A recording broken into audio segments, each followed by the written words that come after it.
மோடி ஆட்சிக்கு வந்த பிறகு மீனவர்களுக்கு பாதுகாப்பு இருக்கும் என்று சொன்னார்கள்.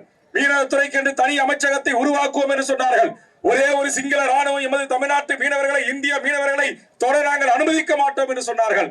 அப்படி சொன்ன நரேந்திர மோடி ஆட்சி பொறுப்பு ஏற்ற பிறகுதான் இன்றைக்கு சிங்கள பௌத்த பேரினவாத அரசு எமது மீனவர்கள் கடனை உடனே வாங்கி தாலி வித்து, அண்டான வித்து, குண்டான வித்து, அவங்களுக்கு 100 ஏக்கர், 50 ஏக்கர், 500 ஏக்கர், 1000 ஏக்கர் பண்ணையார்கள் அல்ல, இளச்சுவாந்தர்கள் அல்ல, மிரசார்கள் அல்ல, தன் கையினுடைய துடுப்பை செலுத்தி உழைத்து நாட்டுப்படையிலிருந்து விசைப்படகு வந்து இன்றைக்கு கொஞ்சம் 50 லட்சம் 80 லட்சம் 1 கோடி படகு வாங்கி மீன் பிடிக்க போகின்ற போது கடல் சீற்றத்தின் காரணமாக, காற்றின் காரணமாக இயற்கைக்கு முகம் கொடுக்க முடியாமல் வழி தவறி சில படகுகள் செல்கிறது என்ற காரணத்தினால் அந்த படகுகளை பறிமுதல் செய்து இன்றைக்கு சிங்கள பௌத்த பேரினவாத அரசு அரசுரிமை ஆக்கிக் கொள்ளுகிறார்.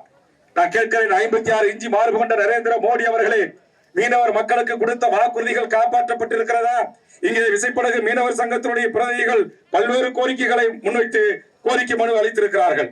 அவர்கள் கேட்ட எந்த கோரிக்கைகளும் இந்த 1/4 நூற்றாண்டு காலத்திற்கு மேலாக நடைபெறவில்லை. நீங்கள் ஆட்சிக்கு 3வது முறை வருகின்றிருக்கிறீர்கள். அவருடைய கோரிக்கைகள் இதுவரையில் நிறைவேற்றப்படவில்லை.